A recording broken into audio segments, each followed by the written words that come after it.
typically, like, I feel like in the UK, in the US, they'll support your dreams. Yeah, definitely. Everybody's a dreamer. I think that is so important. Like, everybody's allowed to have a ridiculous dream, and it can happen. And don't get me wrong, the US is set up for that to happen in ways that the UK can't compare if it tried. And this isn't a diss on the UK.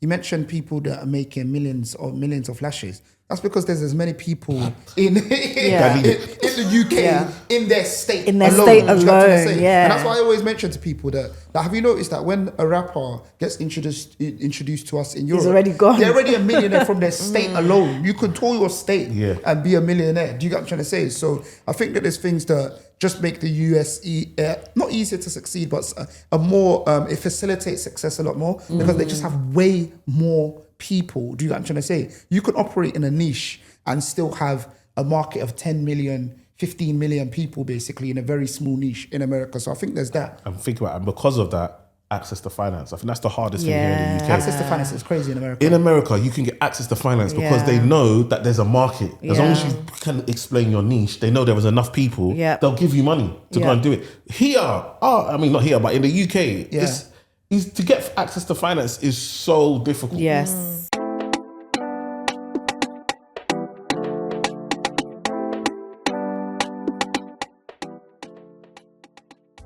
Hey people, welcome back to the Bread and Butter podcast. You're here with myself, Tayo. And myself, Eman. And we have a special surprise for you.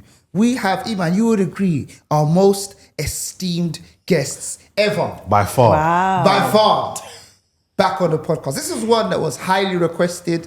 This is one that when people listened, they said they didn't want it to end. Yes. I'm building up the suspense for the audio people. You know, we have to look after the audio people. The people on video might have seen already, but you have to build up the suspense. This is the one that people are cussing like, why did it finish so abruptly? Why did it finish so abruptly?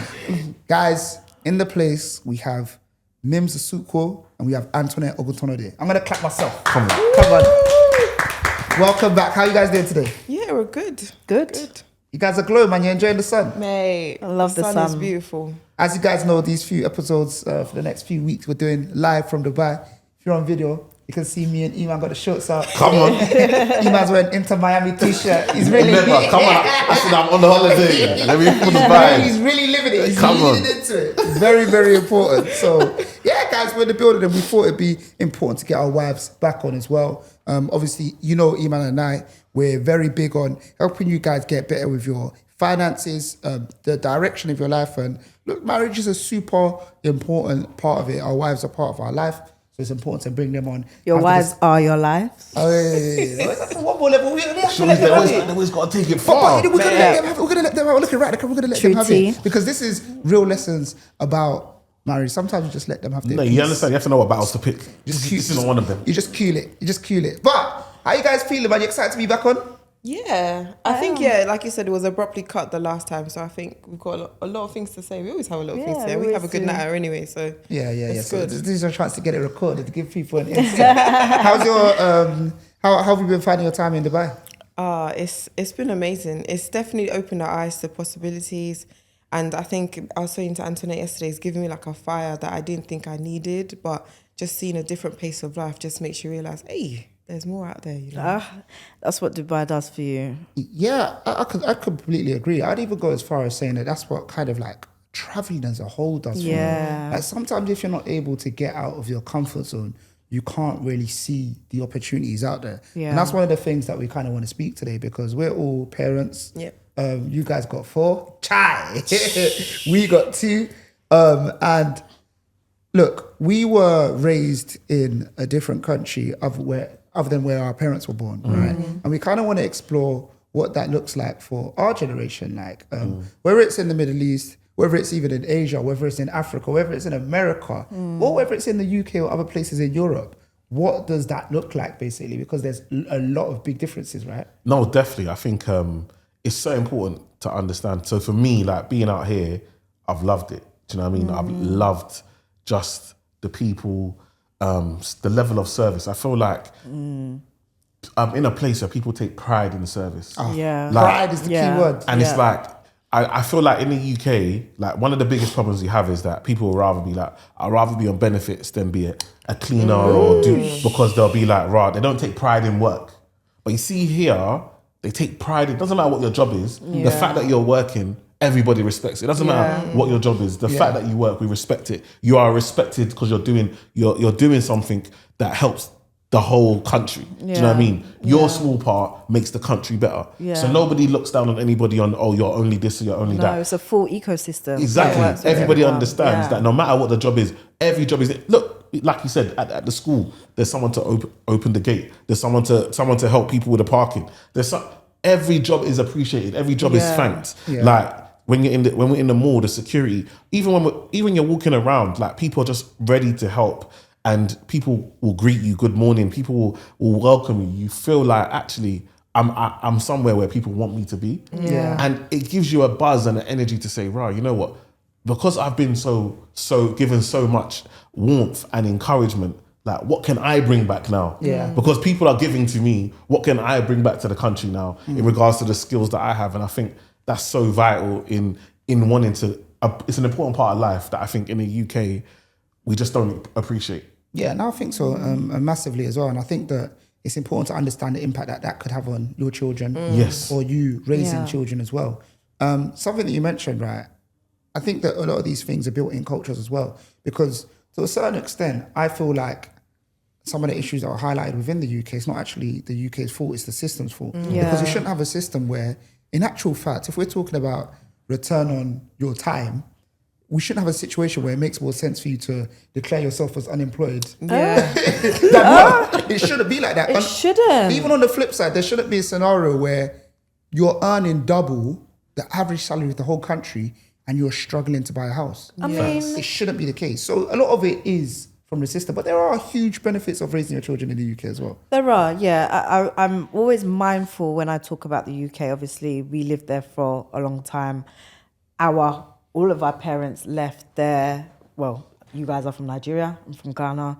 They left Ghana and Nigeria to go to the UK and start a life there, which helped us, right? Gave us a good starting point. So I'm very careful with how I talk about the UK. For all of our careers, for all of our foundations, it was definitely a great starting point. But I just think with where we want to take things now, with what our parents have done for us, it can only go so far. But again, great systems in terms of, there is nursery care. When I had my two girls, I was able to put my children into nursery. And that's because, I wanted to go back to work. Both sets of grandparents were working. There was somewhere safe enough for our kids to go.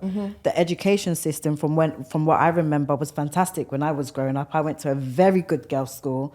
All of the girls that I've grown up with have done brilliant, whether that's in their career or personal relationship. And I personally think, me and my best friend say it all the time, it's the school that we went to. So there are great things that the UK gives to you. Definitely, like I said, a good foundation, a good start. But I think when you are ambitious, there's just, my friend Tommy says it all the time, there's like an itch that you want to scratch. And no matter how hard you scratch in the UK, you're just not getting to that sweet spot. Yeah. And I think that's what it was for me and you. Yeah, and you said something there which is really, really important. I think it's important to highlight the move that our parents made. And for a lot of you listening to this podcast, your parents might have made that move as well. And I think that one thing that I often say is that the risk that they took to move to another country and start a family there at maybe the economic level that they were at the time was a big risk. And if you're someone that's not even forget about Dubai for a second, looking at Portugal, looking at America, wherever it may be, I think be open to it because it's not as big as a risk as some of your parents might have taken. One thing I will say though is that I think in hindsight, for like our parents as well, I think when I think about it, it was based off what Antoinette just mentioned. I don't think there's a place that they could have moved to better than the UK at that point in time. Yeah. When I think about it, UK had everything you needed. And it definitely was amazing transformation-wise, right? But I want to ask all of us But also remember at that time, especially from Nigeria, the Nigerian pound was the same as the UK. When my dad came, it was 1-to-1. So Yeah. you're not worrying that the conversion plus the language is the same. The language is the same. You've had them as they've run the country. You understand the systems. You speak the language. You've done they studied out there. So you've come and they've invited you. They said, listen, we need you. It's not like you've come like, no, we need you. We need your industry. You need to come and work. So it was like you said, it was perfect at that time. Yeah. And based on that, I'd want to ask you guys, right? For your children today, what 3 countries or cities would you say would be perfect for your children? Other than the UK, because we know that UK has its benefits and we live in it. So Is that based on what we know or based on our children's temperaments? That's a good question. You bring in everything. Bring everything. Okay. So go on. You got something in your head already? Yeah, go on.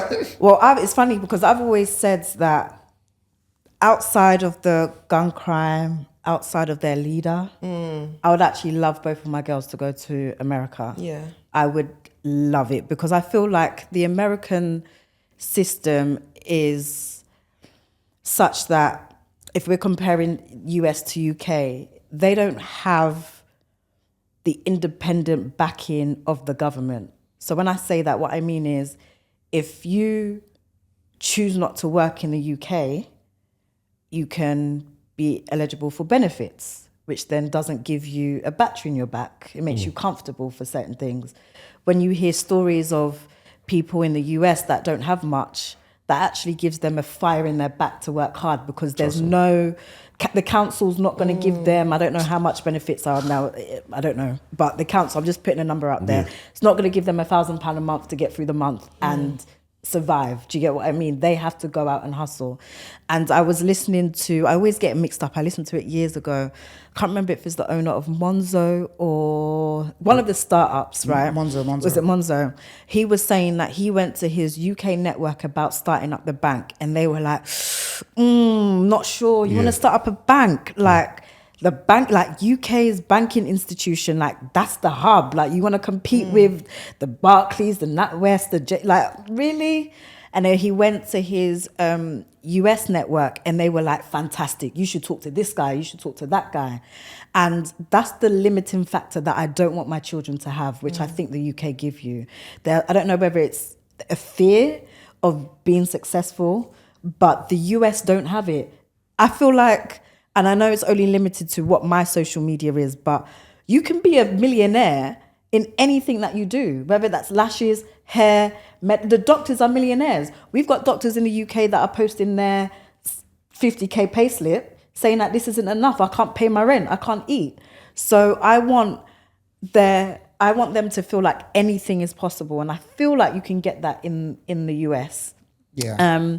Country number 2, I would say Dubai, just for what we're experiencing now. But overall, I actually want both girls. One is, I think they're both still young. We're still trying to figure them out. But one is very academic and one is very creative.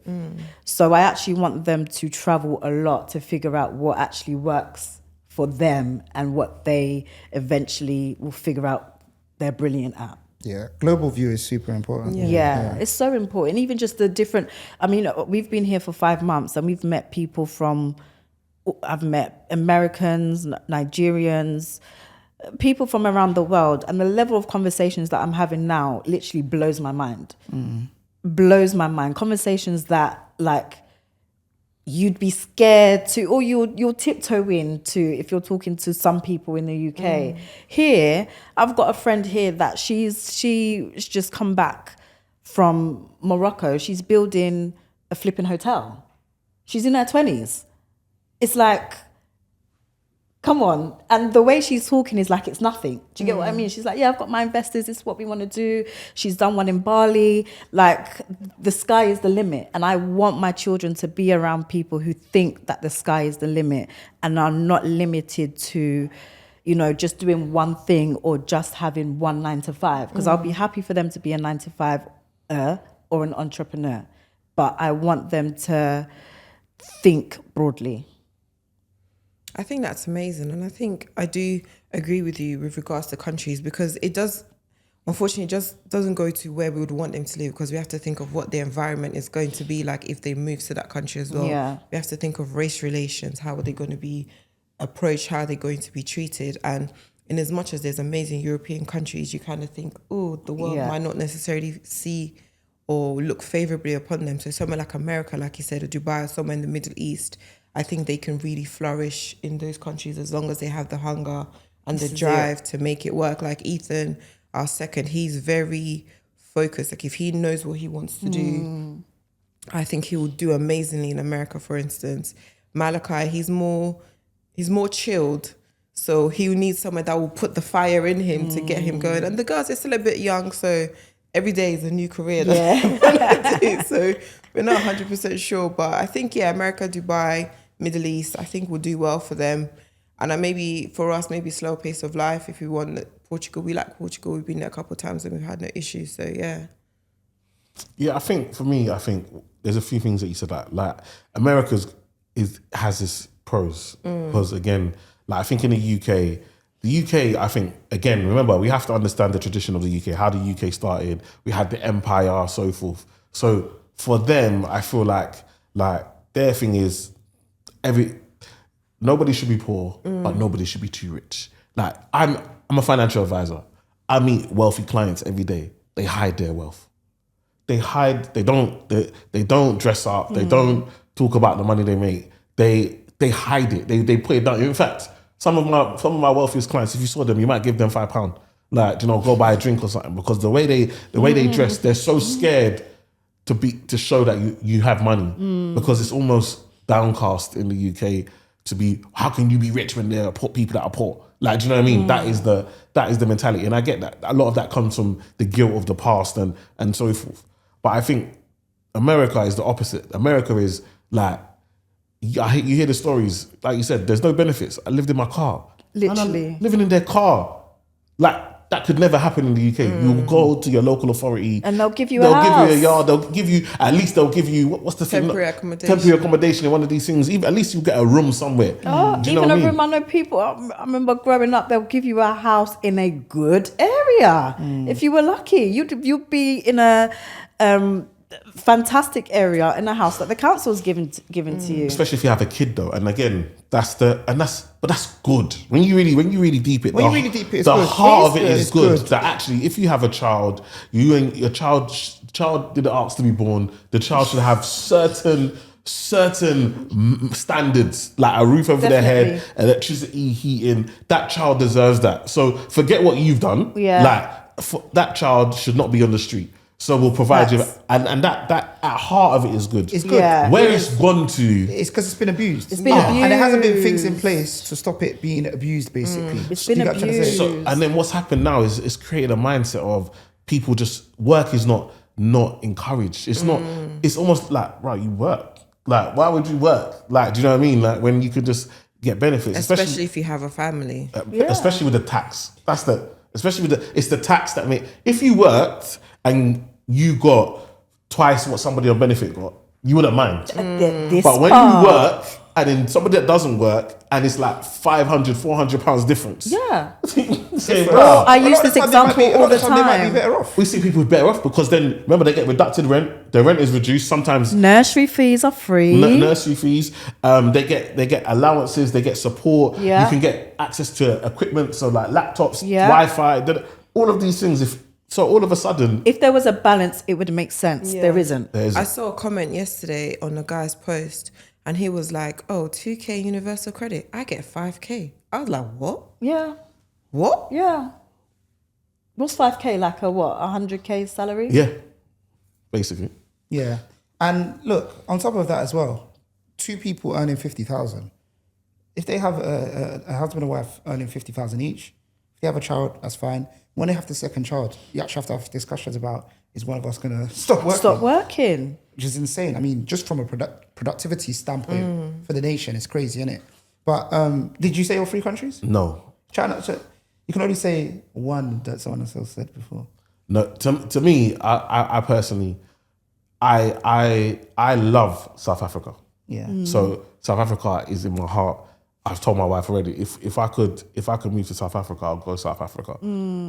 Because I absolutely love it. Like the experience I had when I was in South Africa, I've never been so proud to be black. I tell people this story here. We land in the airport. I'm in the queue to do the stamping. So we've had people from Europe, people from Asia, all of the other, they asked them, where you staying, where you got, they were there 10 minutes each, investigating them on their thing. Come to me, they open my passport, welcome home, bam. What passport did you carry? A British passport. Okay. But it was just like, they didn't ask me one question. They didn't even just stamp. When you go out, you're out and it's just like, you feel empowered. Like people smile at you. People like everywhere you go, you just feel empowered. Like this is my land. Do you know what I mean? I'm here. And what impact do you reckon that will have on the kids? It's so empowering. Like it's so empowering. But for me, I think before South Africa, I'd have to do Middle East because I feel like one of the things I love about here is respect, and I feel like it's so important to have respect. Like, and I love the family culture. I was telling him, we went to the mall. I'd never been to a mall and see so much kids in the mall and they're just running about being kids. And nobody, if we was in the UK, somebody hold their child. What this child? Listen, in the mall, the way everything is family orientated, like in the mall, the kids are running. In fact, there's a whole section, you got so many different play areas. There's more stuff for kids in the mall than it is for adults. And it's like the kids are running free. Nobody's complaining. They're letting kids be kids, and you ain't got to worry someone's gonna grab your child. Everybody is just on job doing their thing, and it's like this is what you want, but there's respect. It's so important, like to raise your kids with that respect for elders and respect the environment that you're in. But then also, I think the people you go to school with. One of the best things I've seen about here, like we played football yesterday, my knees mashed, but that's another story.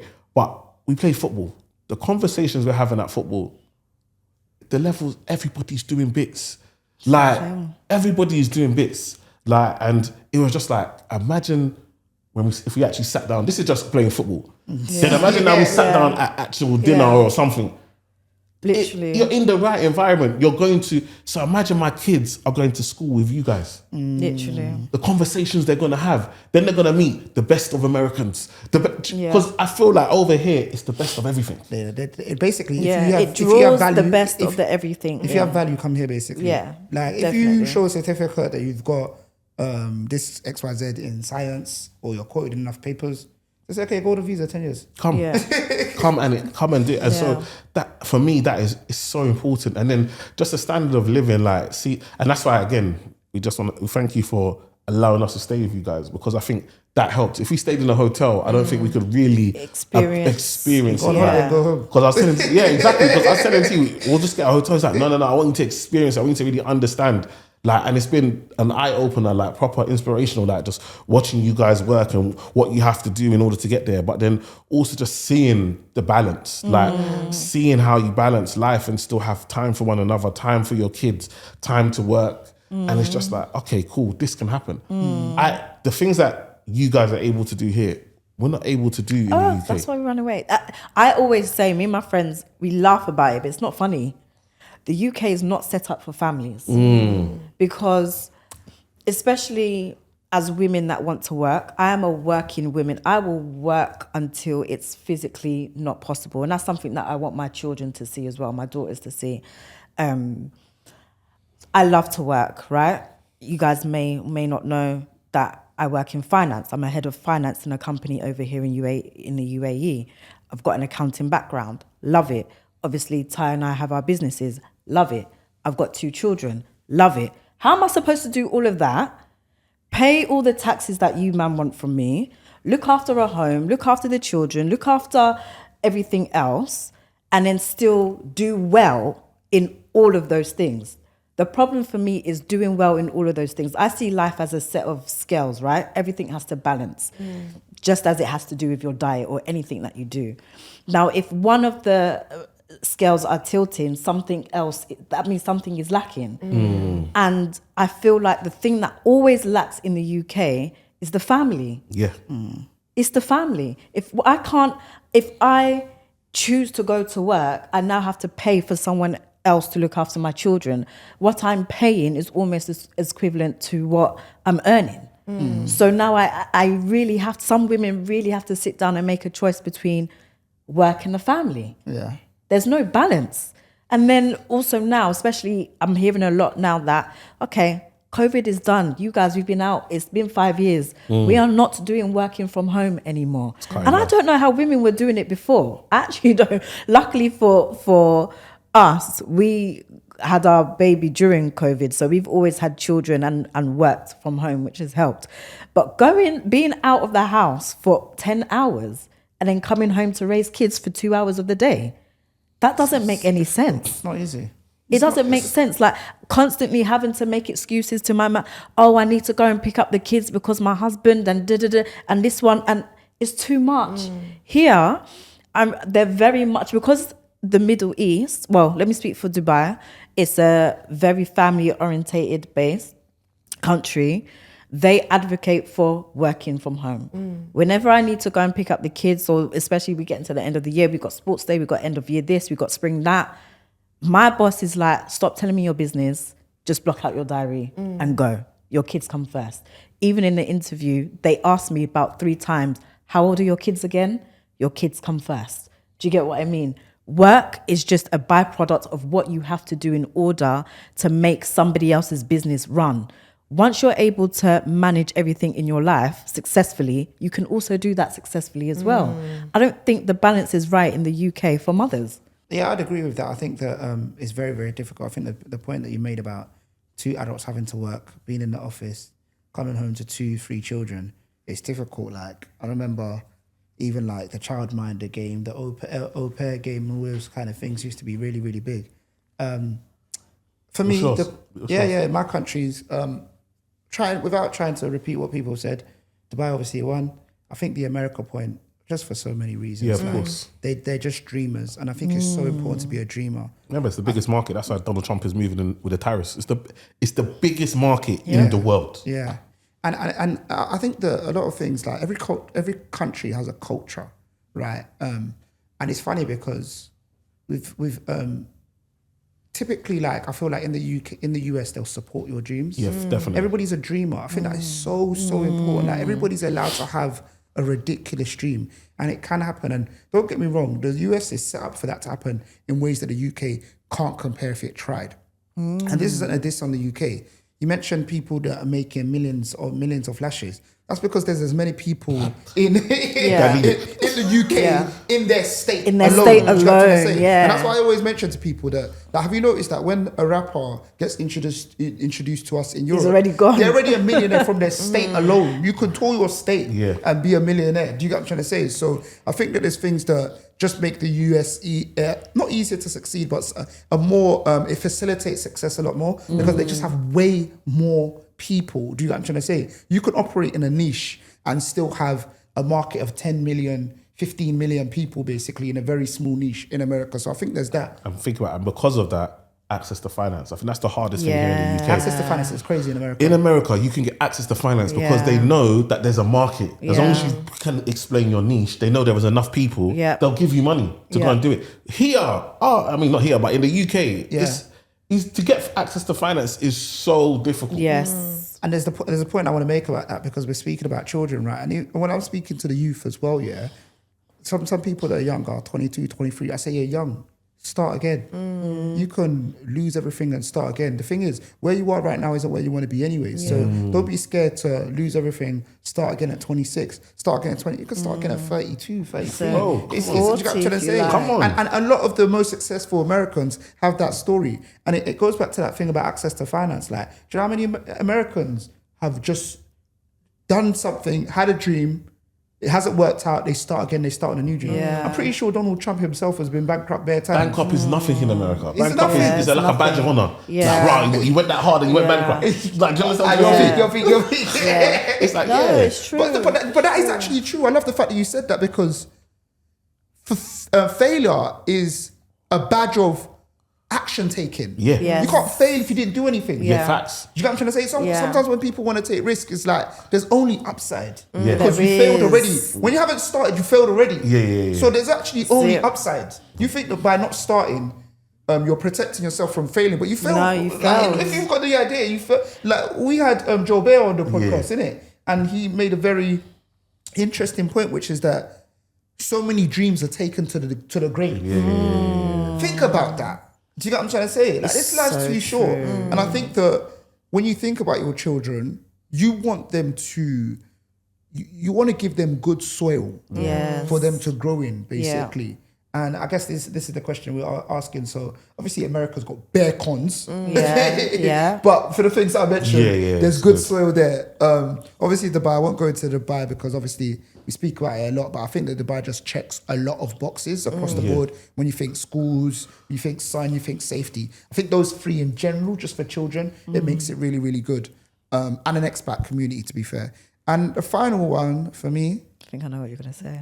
huh? I think I know what you're going to say. I'm not sure what I want to say at this point. Oh, okay. Yeah, maybe. No, I'm gonna know my final one. Ghana or Nigeria, Yeah, I thought basically. you were gonna say Ghana. Yeah, Ghana or Nigeria. I think. But is it realistic? I mean, Ghana. I know about Ghana, but Nigeria. Ghana is definitely more. That's why I say Ghana slash Nigeria's- Nigeria because Yeah. Nigeria's Nigeria's up and down. Nigeria's You one have of to those catch ones. If you Nigeria. have to No joke, have bro. people You have to catch there, it the if real you're sending time.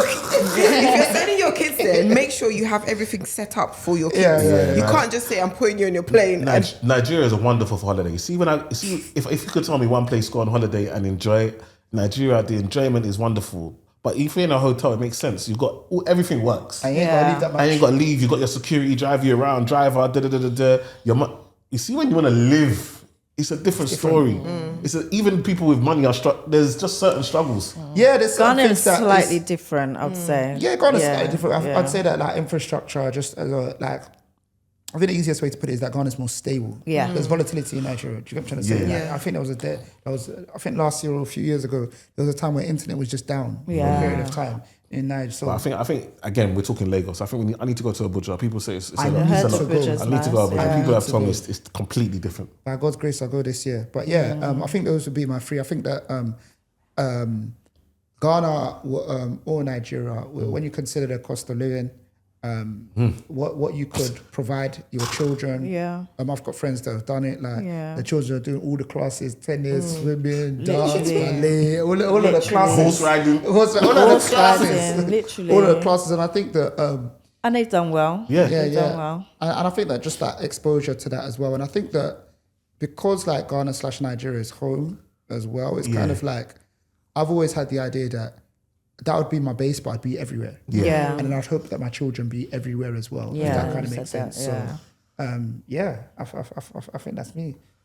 But that Mims, obviously, before we've come out here, you were very much like you weren't too sure. How do you feel now, like coming out here? What are some of the lessons that you've learned? What are the things that you'd say? Obviously, being a mum of 4, it's different, right? Being a mum of 4, there's a lot of things you have to do. You have to get that. They take a lot of time. They've got homework. They want to tell you about their day. They've got their own things that they need their own individual attention. They're going through different things at different times, different stages, and so forth.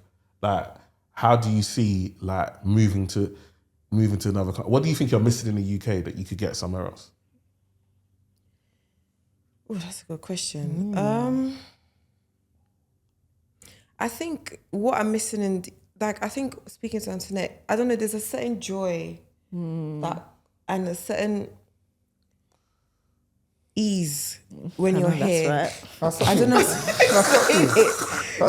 You might not be correct. I don't need you to be exactly correct, but if you could just say off the rip, what do you think contributes to the joy?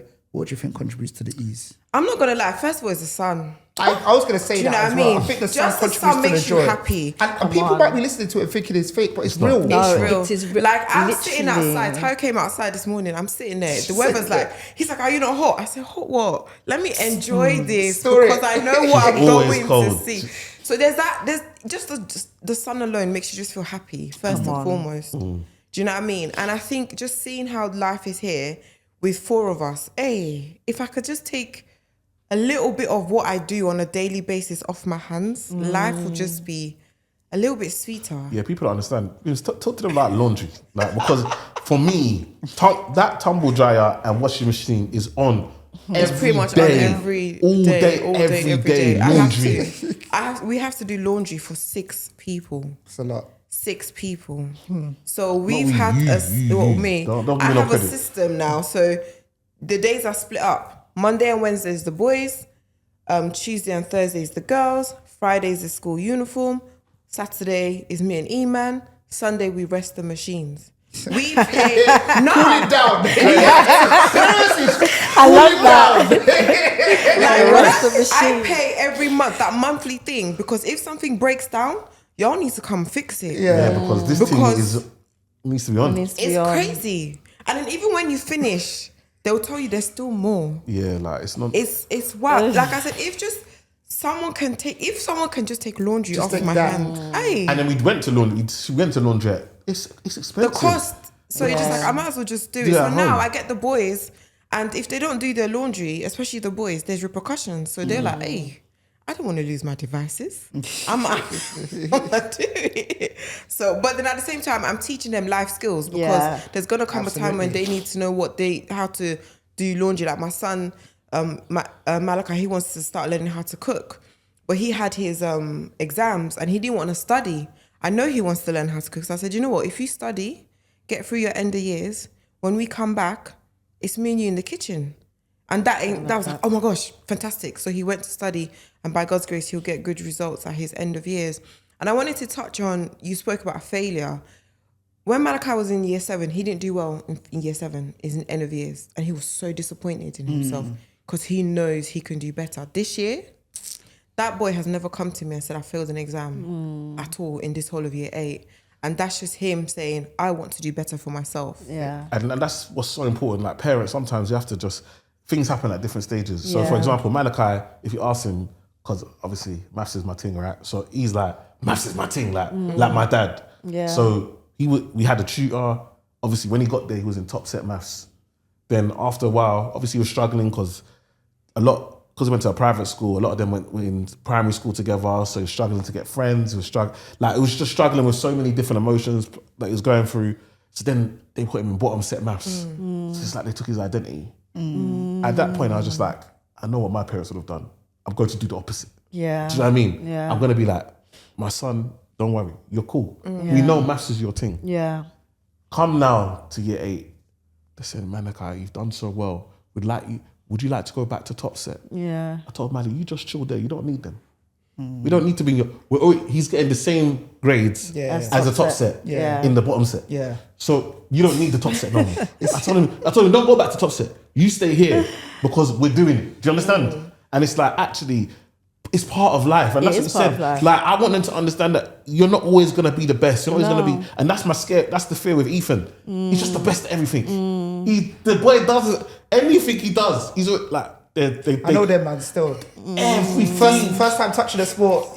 Slap everyone.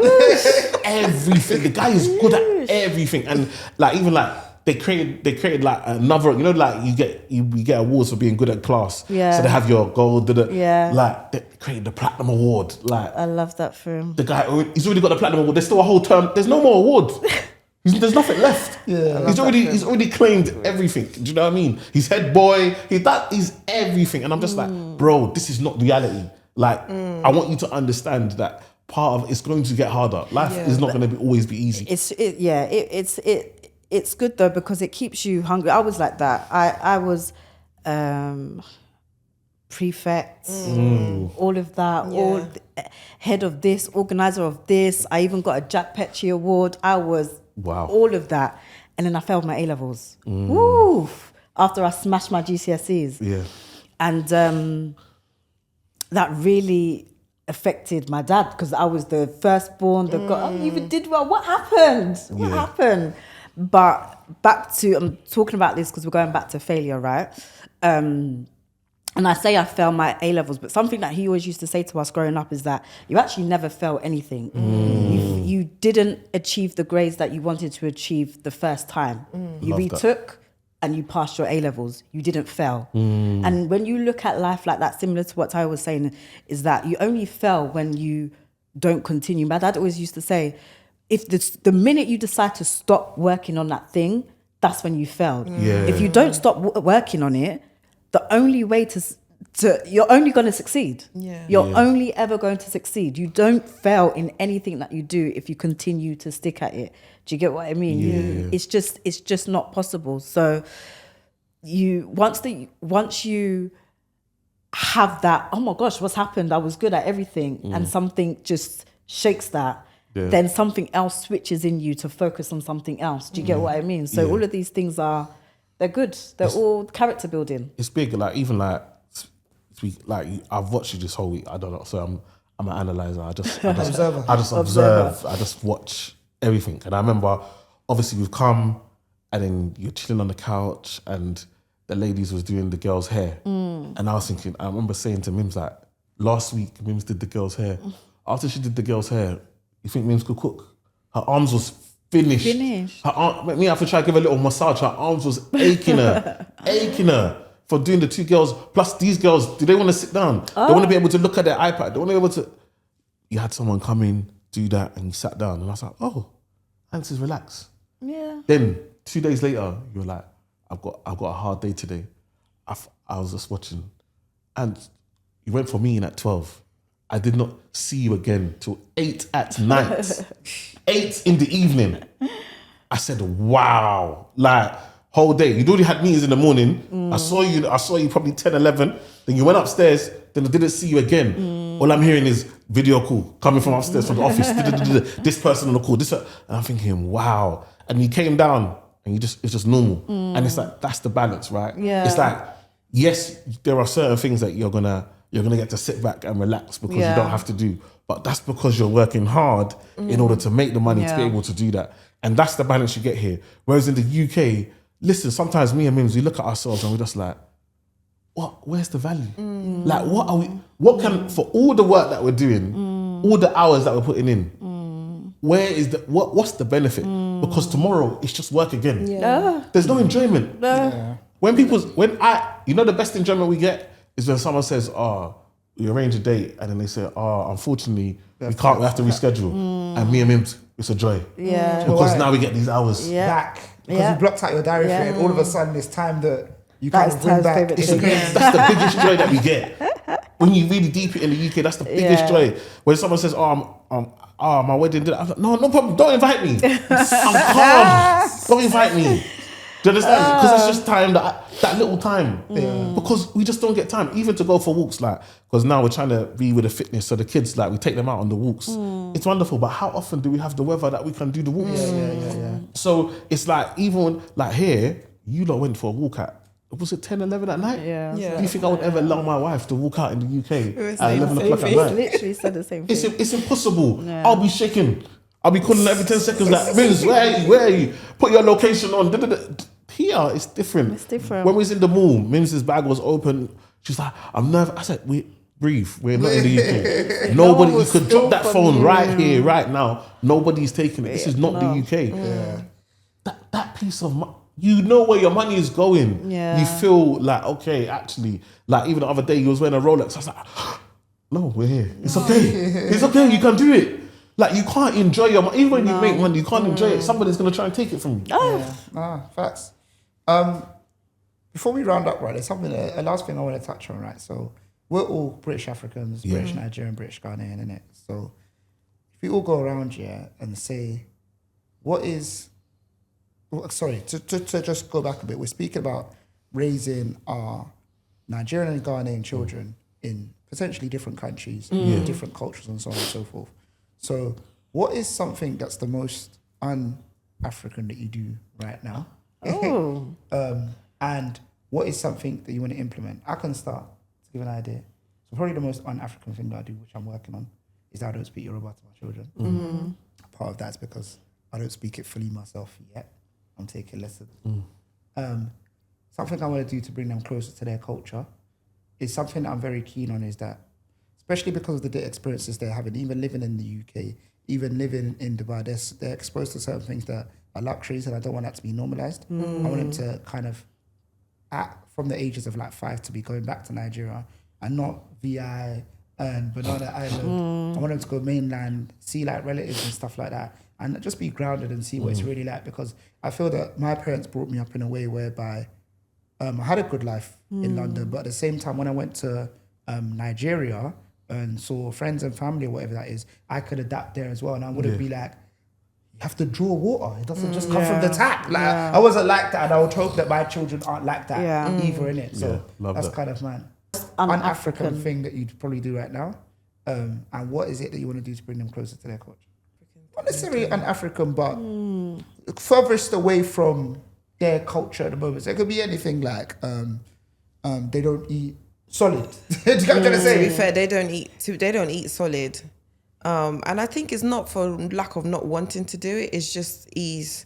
Because Emmanuel doesn't eat it. So if I make it, it's not going to land as well, if that makes sense. You have to And make for two me, doors, exactly. I've decided from a long time, everything that runs has to be efficient. Yeah, Dinner of has course. to be With 4 efficient. children, it has to be. Everyone has to eat. Everyone has to eat the same Same thing. So it's only different now because obviously we're on more of a healthy kick. So I'll still make certain things for the kids, but we would just have a different dinner. But it's fine because it's a simpler dinner. Yeah. But I think maybe that's the most un-African thing that is in a house. They don't eat solids, not because if I wouldn't do it if I could. It's just ease. Just ease. What would I want to bring? What do you plan to do? What would you want to do to bring them closer? Do you know what? I would love to teach them about my culture, but because I'm a mix of different parts of Nigeria, it's kind of difficult. Like my dad is Edo and Hausa and my mum is Delta. So trying to mix 3 and then trying to include Emmanuel's in that mix as well is just... It's difficult. It's difficult. So it might be good to show, because what we try and do, we got sent like a map, a puzzle, but it comes into a map of Nigeria. I'm gonna get that. When they built the puzzle. Yeah. And it was interesting to show like this is where granddad's from, this is where, and it's just teaching them about it, and they were so interested about it. So I think it's like teaching them about the different cultures and the different differences in the cultures. I think would be good. Yeah, That's a good one. Amazing. Go for it, Ant. Will I copy your one? Yeah, go for it. Yeah, the language. I'm from Ghana. I don't speak Tree. Can understand a little bit. And I remember when we were pregnant, you were like, speak to them in Tree and Yoruba when they come to your house. And both parents, both sides have failed. They have failed us. But they know little terms. And I just want them to get, so especially when we go back to the UK, they have to speak Tree and Yoruba because the kids are getting grown now. I think that's probably the most. They eat solid. They know the Lord, and I mention that because I feel like that's a very African thing, like making sure your children know the Lord. Yeah, and then what I want to do more similar to you as well. So growing up, we used to go to Ghana 6 weeks holidays, and we used to stay at one of my aunt's house. All of us, all the cousins, there'll be about 8 to 10 of us, and we would sleep on mattresses for the whole 6 weeks, do local things, and it was fantastic. It was the best thing. We'd all have to share the bucket water that we went to fetch and stuff like that, but we had the most incredible time of just being together in this one house in Ghana. And culturally, even though I don't speak the language, that keeps me rooted and grounded in who I am, because yes, we like nice things, we're very blessed to experience nice things, but we also appreciate the other side of it as well, which everything is about perspective. Some people may look at that and be like, rah, the ghetto, poor. But all of us, all my cousins look at it and we reminisce and say, that was a time. So I want the girls to experience that. I love that. I think the most on that thing we do, they don't go to F church. We took them out of F church. They go to a Baptist church now. It's very mixed, very, they sing hymns. They don't sing, double, and, things are getting better. They don't sing, they're not exposed to these songs. You understand? Just they're singing straight hymns from a book. Do you know what I'm saying? So double.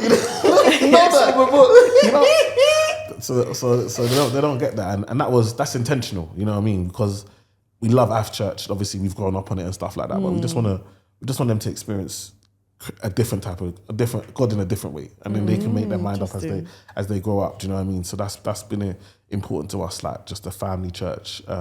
So we really enjoy the Baptist side of things and giving them that as well. But yeah, that's probably the most on that thing that we do. In regards to bringing them to culture, I think it's I definitely want to take them to Niger. Like they haven't experienced it. So I definitely want to take them to the culture. Got grandma starting to try and teach them some words and stuff like that, so they can at least understand basics. And I think that's really important. Yeah, and then for me, one of the biggest things I think me and Mims is that we want to get them to invest together. So we want them to start a business together. They're quite close in age, so we're really trying to work out what can they do that they can all do together. It's probably going to be something around the baking, cooking, because obviously that's what their mum does. But we want them to do that and then have and then start their YouTube channel together as the four of them doing it together, and just expose them to content from early, because content is the future. It's the future. It's the currency. Because that's I want them to just be family. Because like you said, I tell Mims all the time, like we're growing them, but as much as we love each other, we're not always going to be together. That's one of the problems I think I had. Me and my sisters, we all together. Summer holiday, 6 weeks, we're in the house all together. Yeah. I might be here in Dubai. Maddie might be doing college, living with grandma or with Uncle Inawa in the UK. Like, let's spread out. Do you understand? And then we'll link up. Do you know what I mean? It's all love. We always talk. I want them to feel like the world is their oyster. I don't want them to limit global view. I don't want them to limit the world based on I need to be next to my family. Yeah. We're family all the time. The love is strong. No matter where we are. As long as we've got internet, we've got video call, we're together. Absolutely. So be anywhere in the world and experience it. So, and one thing we definitely try and do is to make them realise that they're privileged. Yeah. Like I remember telling them about boarding school in Nigeria, and they were like, "What? That's not real." I'm like, "It is real." So we try and teach them, like, look, your life right now, it's not what people experience. So appreciate what you have. Do you know what I mean? Because you can meet someone else and they're like, they don't have the same things that you, like, for instance, Ethan went away just before we came and he had a Leavers hoodie, because they did Leavers hoodie. So they didn't put their name on it this time. So I personalized it for him. Oh my gosh. He was the only one that had it personalized. So everyone's like, oh, when I came back, everyone's like, oh, mommy, my friends were saying, can you do it for me? Because no one else had it. But he realizes that, oh, that was a special thing just for him. Yeah. But he needs to realize that not everyone has the same privileges and the same door openings that they're going to have because of who his dad is or what we do and stuff like that. So yeah, that's something we try and teach them, that your path is different from other people's path, but appreciate the path that you're on. Absolutely. I love that. Absolutely. Couldn't agree more. So, guys, we fulfilled our promise to you and brought the wives back on. Hopefully you've appreciated it. Ladies, please could you let the people know where they can find you? You can find me on Bricks with Tips, Instagram, TikTok, YouTube, Facebook, LinkedIn, Twitter. Everything. And then you can find me on Instagram, Antoinette. You can find me on Mimi Tea Cakes for cakes and Life with Mimi Osuko for personal, and yeah, that's it. Perfect. Guys, look, I want to highlight to you that we're listening. We're hearing you in the comments. So the people that are getting the comments are getting their wishes. You want the wives back on, we brought it back on. Please make sure you like, share, and subscribe. Share this with someone. Look, I'm going to encourage you to share this with someone on WhatsApp. One person that you feel could benefit from this particular podcast. I'm being specific. Do it on WhatsApp. Share it with someone who you feel could be blessed by this podcast. Yeah, man. And we'll see you on the next one. Peace. Thank you. Bye.